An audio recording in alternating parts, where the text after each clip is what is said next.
Here we are with Disturbed, rocking the range, Fancy Bands, Cosmos Gaming, and his amazing mustache. First thing I gotta ask you is, get the basic questions out of the way. If you're some fucking personality! That's good, buddy. Alright, let's go. If there's 3 animals to represent your band, what would they be? A tiger. Let's see here, what else? I don't know. This is, these are dumb, silly questions, but I'll play along. Alright, tiger. Let's say, because it's a ferocious beast, and that's the way we feel our music is. It's just all about the attack for us. Let me see, what else could we represent? I think, and a lot of people understand this, but I grew up with horses. I think a horse, because the horses are very noble creatures, and I feel at the end of the day, the messages that David is. Am I looking at the camera or you? What do you want here? Anything you want. I'm confused. Okay. I think at the end of the day, the messages that David is saying, they're very well thought out, and so there's a certain nobleness to his lyrics. He takes real responsibility in what he does. So horses to me are very noble creatures. So a tiger, a horse, and then maybe an elephant. Just because we feel that there's what we try to do is we play powerful music. Powerful drums, powerful guitar licks. So I think those 3 together maybe could help sum up, a bit of what Disturbed's about in the animal kingdom. One thing I was wondering is, you guys have been a band for a while. You guys have been, headlining festivals. You did Mayhem Fest. I mean, everyone knows who Disturbed is. You definitely placed your mark on the map. But before all this glory and all the actual, opportunities that you've been given, what was one of the worst experiences you've had, being in a van, trying to get to your next place? What was an experience that will never leave you? Man, there's so many. There's anybody who's done anything in the rock and metal world has had to pay dues. There's no overnight successes. Even bands that have hits that just went, straight up the chart, you still have to earn your cred with your audience, and you got to go out every night and play. Bands that just have a hit on the radio and then go and suck live don't have a career. All they end up with is a hit on the radio.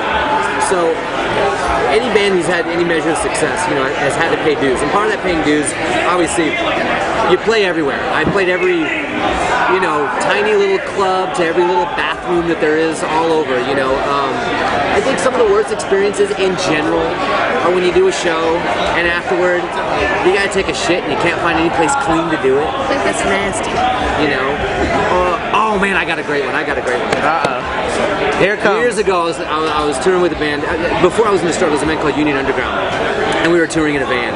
And we were pulling an all-nighter driving, and we had gotten fucked up the night before drinking.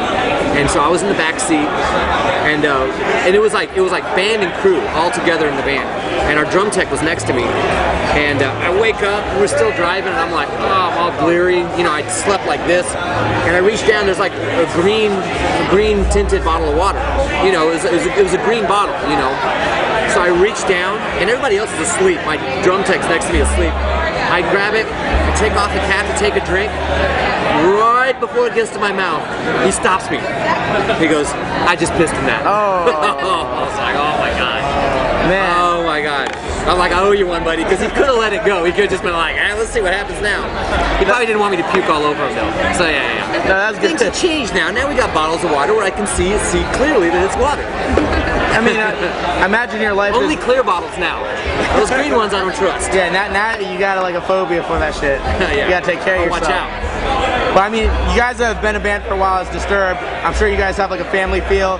I'm sure you also have a lot of rules on your tour bus, the no-nos.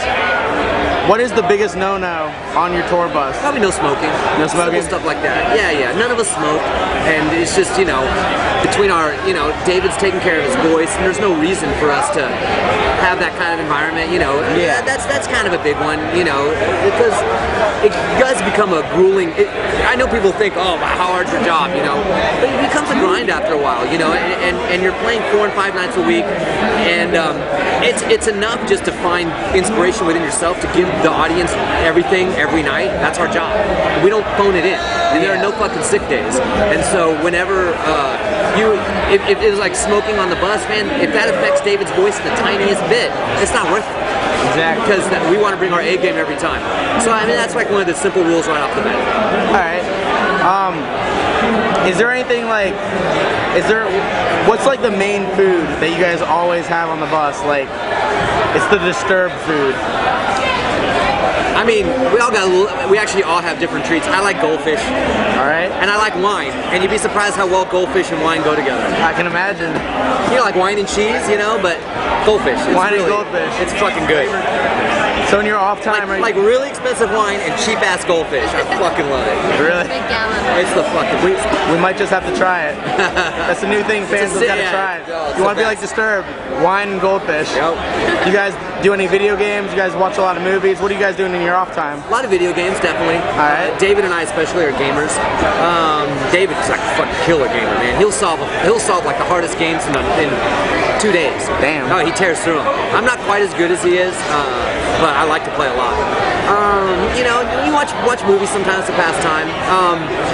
Those are the big things, you know. I love first-person shooters, and actually, me and my wife like to kill zombies together. So even when I'm home and we're not touring, instead of like watching a movie at night, her and I will pull out the Xbox and fucking play Left 4 Dead or some other zombie thing, killing zombies together. That's how we bond.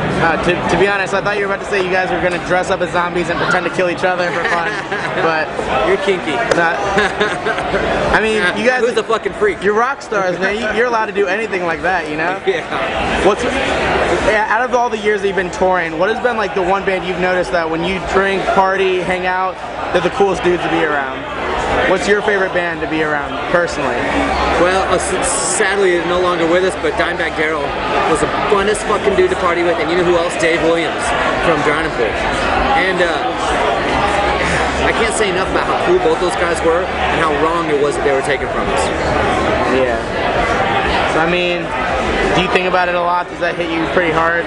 Yeah, when absolutely. you like having a good time? Yeah, friends of ours and drinking buddies, and they were always made sure that everybody was having a good time around them, and when you hung out with those guys, you felt like a rock star. Yeah. You know what I mean? It wasn't about them. It was about. It was amazing. I can't say enough about both those guys. Had that same thing about them that they could, and there's no secret why they were best friends too. Dave passed first, and at Dave's funeral, Dime was a mess. Just, you know, a mess. He lost his best friend. And then Dime passed. He's like, are you fucking shitting me? You know, this is ridiculous. The two nicest guys ever to get taken. But yeah, those guys were great, you know. I mean, we have great bands we party with now. Just the other night, hanging out with Stone Sour and Papa Roach. Oh, Papa Roach guys are a fucking blast. So, you know, it's nice, you know, when we've been doing it for 10 or, you know, as long as we have 10 years, you know, we got some friends out here, you know, and, you know, we cross paths, you know, we never say goodbye. It's always till next time. Yeah. So, I mean, you guys have a lot of opportunities where you guys are the headlining band. So, I mean, what's the one thing Disturbed would be known for when you take, like, when you bring bands out? Like, are you always making sure everyone's okay? Are you guys always making sure everyone's fed? Like, what's the one thing that you guys do to, like, take care of the other bands? When it's our tour and we have, you know, control over it, catering's usually pretty good. Another thing too, you know, we don't limit bands as far as what they can do sound-wise. You know, they don't have a dB level. Like, we don't say, well, we have to sound louder than you, so you can only get this loud. You know, so we don't limit them. You know, whatever show they want to do, you know, we allow them to do. And you know, we're not afraid, because the truth is, we want a band to go out there and kick our ass, so that we feel like we need to step up and bring our A game. Yeah. So I want to be inspired. I want to go out and watch whoever's on before us. I want to go out and watch them and go, fuck, man, I got to bring it tonight. You know what I mean? I don't want to go out and be like, oh, fuck, these guys again. You know? No, of course. So it's important to us that we have bands that not only, you know, hopefully add value to the tour, but also are bands that we personally like and are inspired by. See, I mean, I feel like that really shows, because Music as a Weapon is your tour, and the last year when you had like Spineshank and Killswitch and all those other bands, you had some bands that I was like, why the fuck are these bands touring with Disturbed? I was like, do they really know about these bands? Do they really like these bands? Like, that's awesome. So, what has been the one band that you brought on to that tour that you were just absolutely blown away by? Korn. We just did Music as a Weapon with Korn. We co-headlined. Yeah. And to be able to do that with a band like that is just a gift, because they've done it all. You know, they're the, you know, as successful as we've been, they've been more successful. So to be able to do a flip-flop co-headliner every other night, it was a different opener. So they'd headline one night, we'd headline the next night. That was the best. I got one last question for you. It's gonna be, you're gonna have to think about this one. All right, out of all the members in your group, I know there's not a lot, but all 4 of us. Who has the worst fart, and what is his worst flavor fart? It'd be me, and it'd be Jaeger. A Jaeger fart? What would you probably name that I have like a real fart? high metabolism, so like, you know, if you go into the bathroom after me, you're fucked. And what would you name your fart? Like your style of farting? I don't even know.